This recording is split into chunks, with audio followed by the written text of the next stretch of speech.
So, for a little while now, I've actually been wanting to do a top 5 best units in the game. Now, this will be covering the JP version, so if you're a global player, well, about like one person on this list is actually on global. Now, before I say anything, this is entirely my opinion. Some people might have the same ones, some people might disagree. Like I said, it's my opinion. Yeah. So of course, we're not going to start with the number 1, we're going to start with the 5th one. So the 5th best unit in the game, I would have to say, is Blue Free-to-Play King, or Coin Shop King. At first, he was still good, but honestly got a big buff from an update where his cleanse allows, say, your opponent maybe petrifies your Merlin, right? And before, you wouldn't be able to cleanse that petrification off and be able to use the card. So when you were to petrify, your cards would still be grayed out and you wouldn't be able to place anything down. Obviously, if you're only playing the global version, you guys wouldn't have known this because you're able to cleanse and still be able to use your cards if, say, you were debuffed or petrified or frozen. You get the gist of it. So one of the best things about him is obviously his cleanse, but another cool thing is his petrification. So this guy's passive is Fairy King, and what it does increases fairy allies basic stats by 8%. So if you want to run a full fairy team, I mean, he's there, increases basic stats by 8%. So as you can see on his rank 1, he inflicts damage to equal to 200% on the attack on one enemy. So, you know, alright damage, but the real thing is actually his petrification, which is his rank 2, which inflicts 200, same thing as rank 1, on one enemy. However, it petrifies them for one turn. Like I said, petrification is really good, especially in PvP once you're going against someone. Of course, you gotta make sure the other person doesn't have a person who can cleanse off that petrification, otherwise you might have to petrify the person who can cleanse. And then his rank 3 does 250 damage on a single enemy and petrifies for 2 turns. So really solid attack card. Now, we already talked about his cleanse a little bit. Like I said, he removes debuffs for all allies. Now, on his rank 2, not only does he cleanse everyone, but he also heals diminished HP of all allies by 30%. And then, of course, rank 3 gets cleanses and does that by 50%. I will say King's strongest suit is in PvP, and one of the reasons is that his kit is insane. Now, if we get to his ult, well, ultimate combined attack is an AoE ult that inflicts shattered damage to equal to 420 of an attack on all enemies. Now what Shatter does is ignores resistance. Along with his Fate combo ult he has with Diane, inflicts shattered damage equals to 480 of attack on all enemies. So it increases the percentage by 6. Alright, so at number 4, it was actually kind of tricky, you see, because I honestly feel like these two units are relatively equal. However, I just kind of thought, well, if they were at a 1v1 situation, who would win, and this unit would have lost that unit. But we have here is Green Estarosa, a coin shop unit now. In the beginning he actually wasn't, but he is now. Alright, so his passive is Valiant Heart. It removes debuffs and grants debuffs immunity on all allies that assume a stance for 2 turns, but that does not apply to the ultimate move. So essentially makes people immune to all debuffs who have a stance, which is really, really sick, because obviously he can't be petrified or anyone that is in a stance, which is really good and actually kind of counters King, which kind of makes me think he's a little bit ahead of him in that regard. But of course, his kit in general is better than King all around. That's just one of the things that kind of makes him a bit better than King.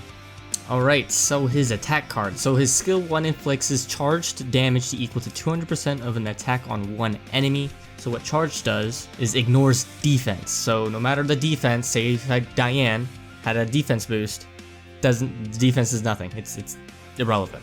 Rank 2 inflicts charge damage to equal to 300% of the attack on one enemy. And rank 3 inflicts charge damage to equal to 500 of an attack on one enemy. So increases it by 200 right there. Kind of crazy. So it's a pretty relatively hard hitting unit. But one thing that really makes him so fun, in my opinion, is his full counter. He actually puts a stance with taunt for enemies for 1 turn and inflicts damage to equal to 240% of the attack via counter when attacked. So no matter what, when you have a counter, obviously if you're an AoE, then you can hit everyone, but he has a taunt, so no matter what, you will have to attack him. Now, if he's also in a stance, like I said in his passive, he removes all debuffs and is immune to them. Now, like I said, with his passive, he removes debuffs and grants immunity, so you can't really stop him unless you just kill him, really. Rank 2 is puts a stance with taunt on the enemy for 1 turn and inflicts damage equal to 360 of an attack via counter when attacked. So same thing, just increased percentage. And then his rank 3, assume a stance with taunts enemies for 2 turns and inflicts damage to equal to 60% of the attack via counter when attacked. Alright, and his ultimate is called Blackout. For 1 turn, it takes a primitive attack stance before allies receive damage to deal 300 of the unit's attack to the enemies and nullifies all the other skill cards of the enemy. So what this means is, honestly, it could completely skip a person's turn. So of course, the opponent can still, say rank up or buff themselves. However, if they have all attack cards or whenever they do attack, completely skips their turn, and then Estarosa finally does his ultimate, which is really OP if used correctly, honestly. He does not unfortunately have a fate combo ult, but obviously that could very well change in the future. I also forgot to mention that he has the commandment. Since he has the commandment, his commandment is actually called Benevolence. After allies and enemies receive damage, apply a debuff that decreases the attack related stats of the attacker by 20% for 3 turns. Applies when entering the battle, so you are debuffed with attack related stats. But of course, that's a commandment. It's usually kind of a win-lose situation. Like, your opponent also gets hit with the commandment, but you do as well.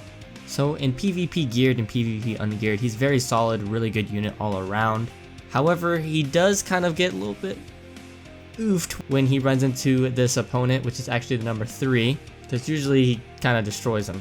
And of course, I think full counter in general is just a really good move for PvE in general. Because in the future of, say, story, you would use him. Sometimes full counter can really just come in clutch and win the fight. The downside to him, though, is actually raid. Most likely, you really shouldn't take him on raids. You could, of course, but realistically, you honestly shouldn't. And that's also kind of makes me debate almost if King should have been ahead of him. But after kind of saying his kit with removing debuffs, only essentially kind of countering him, PvP wise and solid in PvE wise, they're essentially the same in PvE, but I'd say better in PvP in some regards. And in general, I just find him a more fun unit to play, to use. So onto the third unit, we have the new Lost Vein Red Meliodas. Of course, I'm having the most fun with this unit. I did a showcase on him the other day, so I'll go through this a little bit faster than the others. So his passive is called Rebate, increases skill ranks of the hero if the hero receives a critical damage. So whatever card he has, it ranks up if he gets critted. His attacks are similar to Escanor's, so if you get a rank 2, you get an extra ult gauge, and that does 300% of the attack on one enemy. And then at rank 3, he equals to 500% on attack and actually gets 2 ult gauge. He also has an AoE move that has charge, that inflicts charge, which ignores defense, and his rank 1 equals to 130%, his rank 2 does 195%, and his rank 3 does 325%. A lot of times, when you're in PvP, they're either going to try to avoid Meliodas, or just the inevitable will happen and you attack Meliodas and you'll have a rank up. So usually, you'll have at least a rank 2 or rank 3 card at all times, really. It's really easy getting this ult, considering how easy it is for him to get a 2-star. His ultimate is called Physical Clone and inflicts a secret technique, which increases the damage dealt by 20% per the hero card he has in hand. Damage equals to 300% of an attack on all enemies, and damage inflicts will be effective against all attributes. So defense, so typing does not matter. So I think in the best case in PvP wise, an ult rush team is the best one for him. So in PvP geared and ungeared PvP, he is very, very solid and really good. But the reason why he is ahead of Estarosa is because, well, obviously he has type advantage over him, and it could really just destroy Estarosa in any case. He can taunt, but honestly, you really wouldn't want Estarosa getting attacked by Meliodas. And if anything, he also has an AoE, so it makes the taunt pretty useless. And then PvE, he's really solid, he's actually really good in farming since he does have an AoE attack, and it is easy for him to rank it up to level 3, so he can essentially wipe it out almost every time. And then his passive, it's really, really good. But, however, same as Estarosa, shouldn't really bring him into raids. Not really, there's no point, honestly. I guess right now, currently, you could bring him into the Evil Lilia raid, but he doesn't hit the hardest, but he is effective on it. But obviously, when she leaves, I wouldn't recommend really using him in raids. So at the number 2 spot, I'm relatively confident with my 1 and 2 spot because I feel like people will agree with me on this. Number 2, we have Guerrieri. Red Guerrieri is kind of insane. Now, people would say Jericho was the hardest hitting unit, but is now outshined by Guerrieri as being the hardest hitter in the game. Technically, she's kind of not the hardest hitter because you could honestly, with Red Ellie Hawk, she actually gets stronger for each turn that's not getting attacked. So you could essentially infinitely build her up to the point where she can hit 1 billion damage. So technically, she's the hardest hitter, but that, you know, takes time. And all around, Guerrieri is the most consistent with hitting the hardest kind of. So her passive is Battle Power, increases attack by 10% when the hero uses a skill. The buff goes away when no skills are used on the turn, limited 10 times. Passive is very good. 10% attack increase is always nice to have, especially if it's in her passive. You don't necessarily really need a buff, you just need to use a hero skill card. So her attack cards, her rank 1 inflicts damage to equal to 240% of attack on one enemy, rank 2 inflicts damage to equal to 360% on attack on one enemy, and rank 3 inflicts damage to equal to 600% on attack on one enemy. So really, she hits hard. As you can see, she hits really hard. Now, imagine her hitting with her buff moves. So, Injection. Rank 1 increases basic stats by 20% for 2 turns. Rank 2 increases basic stats by 30% for 2 turns and evades when attacked for 1 turn. So essentially, it doesn't get hurt. And then rank 3 increases basic stats by 50% for 3 turns, evades when attacked for 1 turn. So imagine if you kind of had the combo with a 5-star, a 3-star buff with a 3-star attack. She's going to be hitting hard. Her ult, called Combo Star, inflicts amplify damage to equal to 630% of the attack on one enemy. And what Amplify does is damage dealt plus 30% per active buff on itself. So the more buffs she has, she gets 30% of damage. So it's actually kind of funny because we've always been talking about the good PvP units. She's actually not really the best to use in PvP unless you have really good RNG and are able to get those 3-stars cards. Her best things are actually on PvE and bosses. So Red Extreme and a Crimson Extreme, she's insane. She can one-shot, if used correctly, on Hell for 1 million damage. It's crazy. She demolishes those raids. Like I said, and bosses, of course. Even with type disadvantage on the new Lydia event, she's able to one-hit if used properly. And one thing that makes her a lot better than Jericho is that she can actually take a hit. Jericho couldn't. Green Jericho really she was legit just a pillow.